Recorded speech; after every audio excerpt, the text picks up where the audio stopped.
Hey guys, it's Rob Clayton with the Paddle Channel, and really excited today. We've got Paolo Ameglio, one of the coaches at Paddle Ninja, one of the founders and coaches at Paddle Ninja.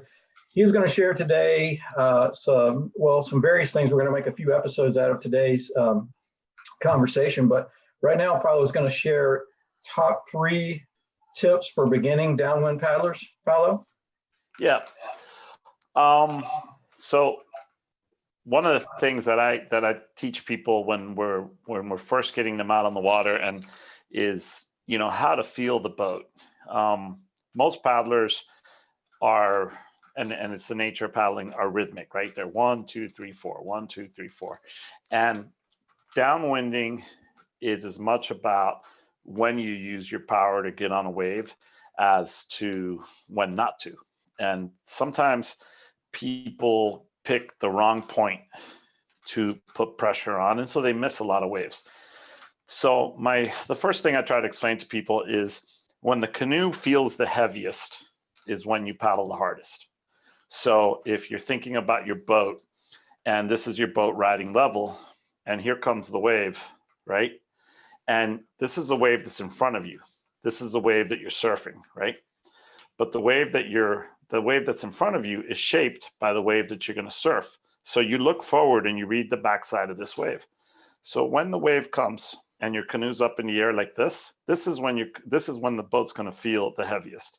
And at that point you work the hardest, because as the nose drops down, you'll have the speed to ride this one. And that's usually like the timing of when to put your power. That's the first thing I try to explain to people. And honestly, if I have the opportunity, what I do is I take them out on a perfectly flat day and I use a chase boat and I teach them that riding a boat wake. Nice. Because riding a boat wake is, again, this is going to be counterintuitive, but when you're on the left side of the boat wake, it's like you're surfing right.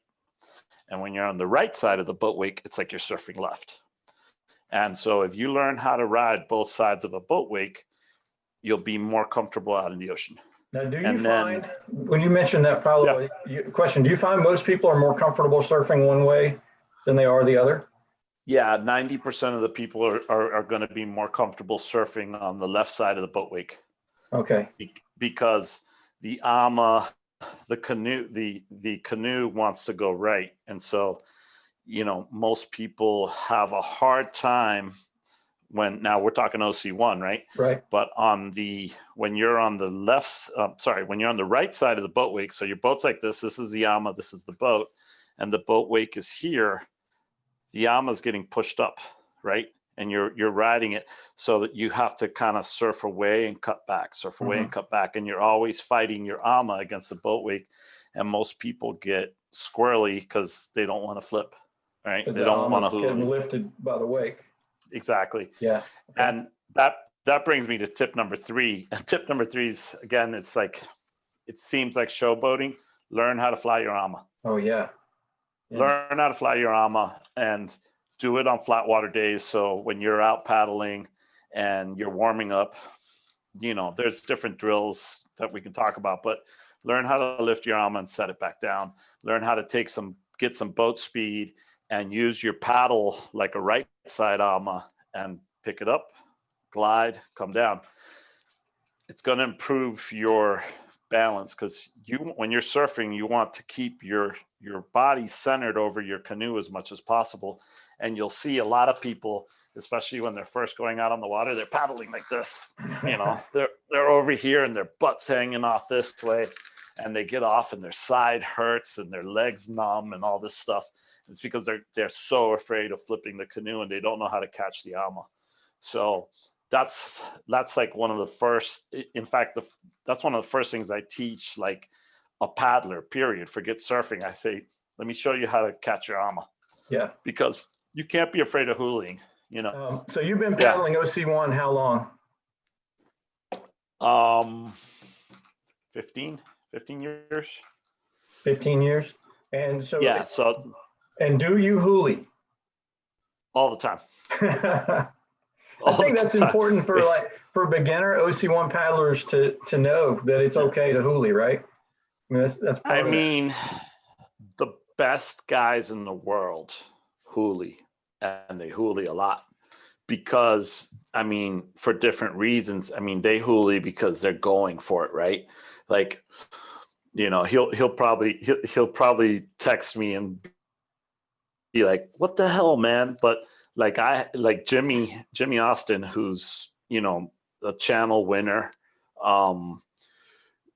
had the course record in Kaiwi. Like, this guy, I've downwind surfed with him, and he's amazing. And he's taught me so much about how to read the water. But I mean, he actually sent me a clip of him Huliing on my side.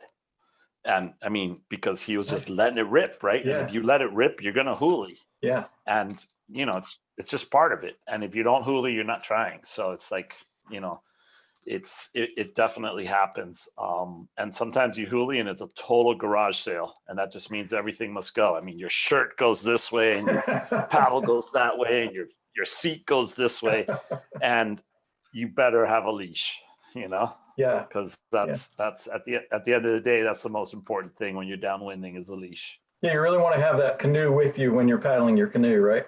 It makes it a lot easier if you actually have the canoe with you. Yeah, for sure. Yeah.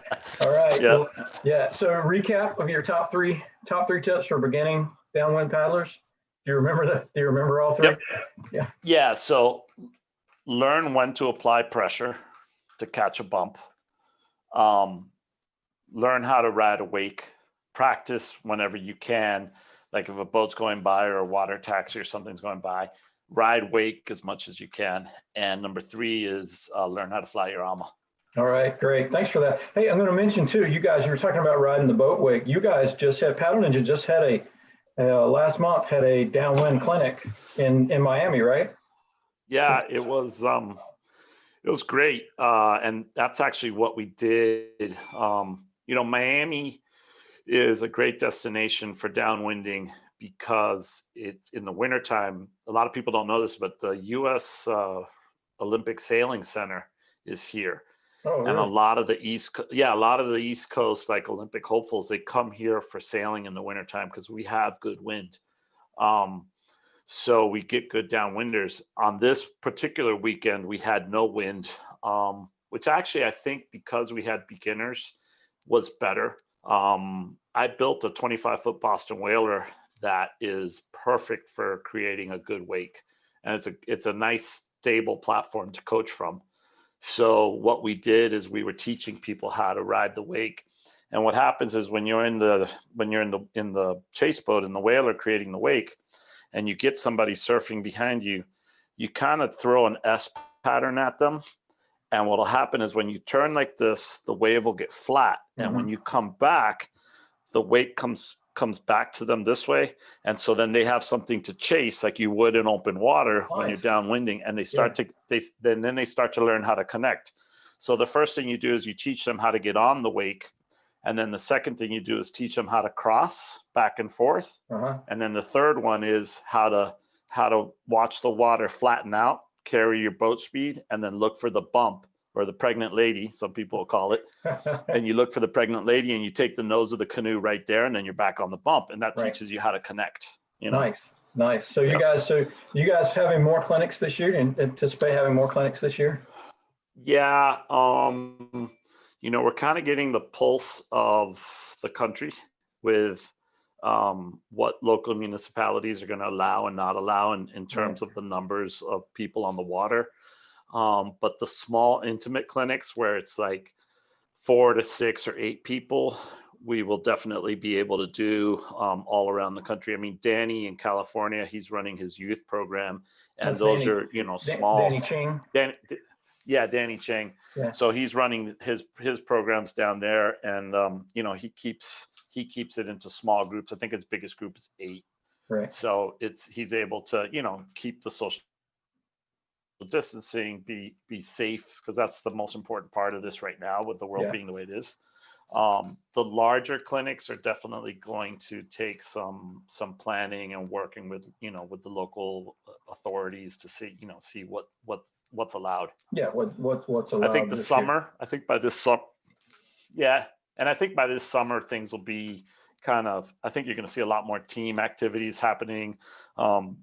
once the vaccination rates are up and everything like that, I think we'll see a little bit more of a quote unquote normal paddle life happening. Great. So that's so people can keep up with that with upcoming clinics, OC1 clinics, stand-up clinics as well. And I assume April Zill will be offering stand-up clinics this year. Danny Ching, will be offering definitely clinics this year. And then you'll we'll post them. Yeah, I mean, hopefully people that are watching this will take the time to follow us on Instagram and Facebook at Paddle Ninja Training, and we post about it there. We'll do the flyers. Hey, we got this clinic coming, or this, or we're going to be at this race, or things like that. So right, yeah. Please look for us there. Yeah, so that's Paddle Ninja Training on Instagram and Facebook. Yep. And then PaddleNinja.com.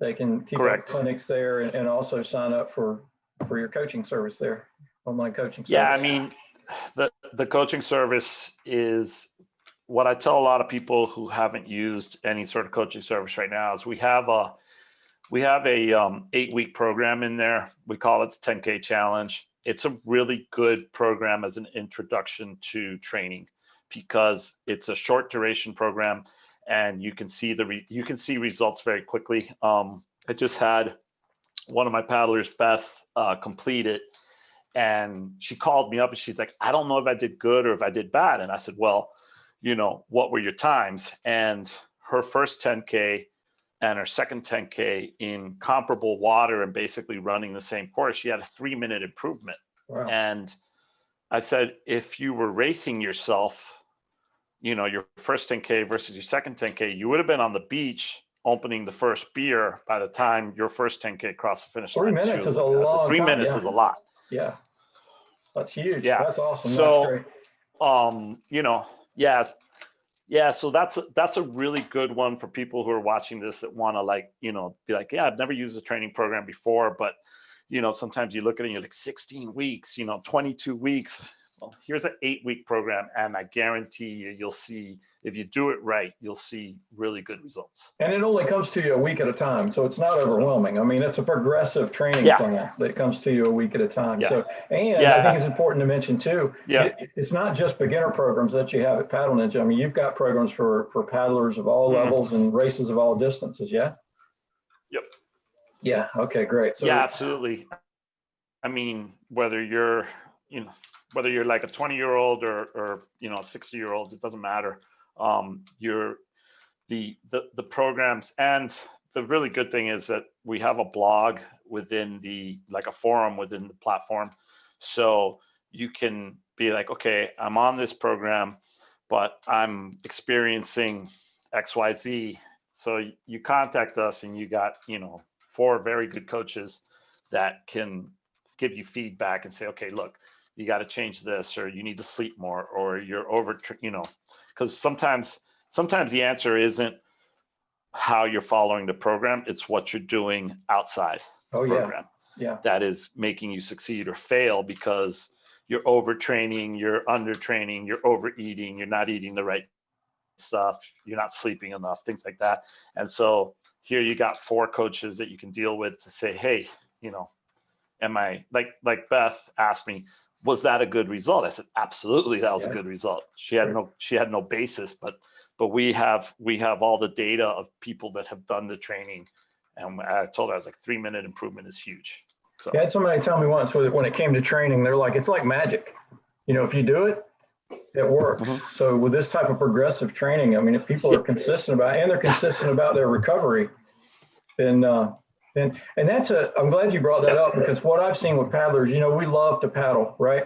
So everybody just loves to paddle, and they go out there like type A. I would say not all in the paddling community, except maybe Sersky, are type A paddlers. I mean, it can be a pretty laid back community, but at the same time, we love to paddle. So overtraining, I mean, have you seen that to be a big factor in holding people back with their training? Yeah, I mean, one of the things I see, and I see this perhaps more with SUP and dragon boaters, is that for them, paddling is always a workout. And they don't do enough soul paddle. I like to call it a soul paddle. Nice. and they don't practice paddling, which is like, well, what do you mean I don't practice paddling? I go out and paddle. I'm like, yeah, but if you get up on your stand-up board and you're like, okay, I'm going to do a 10-minute warm-up, and then I'm going to do, 3 20-second pieces followed by this stuff. And it's like circuit training, but you're just standing on a paddleboard. Right. But you never stop and say, hey, there's this cool dolphin. I'm just going to paddle slow and follow them and laugh and enjoy it and play. Or you stop and say, I wonder if I can get an extra half a meter per stroke by just spending more time in the water and maybe practicing my catch. And I'm going to spend the next 10 minutes just playing around. And all I'm going to do is work on setting my blade in the water and things like that. And actually practicing paddle mechanics, right? It's like the analogy that I use is the guy who practices martial arts. He sits there and does this punch, 100 times, right? Mm-hmm. He's not really hitting that hard, but he's just doing the motion. And then when he's under duress, he does it without even thinking. It's almost like comes naturally. Yeah, exactly. And so a lot of paddlers don't practice paddling. They just go out and paddle. Right. And when they go out and paddle, it's a workout. So then they're like, why am I not getting better? I'm in the best shape of my life, but I'm not any faster. Well, because your stroke sucks. Right. So that's the thing. And I think a lot of times too, you do have to just go out and there's on Paddle Ninja, there's some of the workouts where there's actually, where it just says, I don't on one of them, I actually wrote in, don't care what you do today, get together with friends, go out and play. Yeah. Huli, fly your ama, like here's the instructions. Paddle for 2 hours, but just play. Don't sprint. Don't don't take your heart rate monitor. Don't take your GPS. Just go out and have fun. Yeah, it's really beneficial. And I think that, it is. It is because you're missing half of what makes you really good on the water, and that's feel. Yeah, big part of it. All right. Hey, well, thanks for that info. Hey, folks, check it out. It's PaddleNinja.com, Paddle Ninja Training on Instagram and Facebook. Definitely. Yeah, please follow us. And, we look forward to seeing you guys out on the water.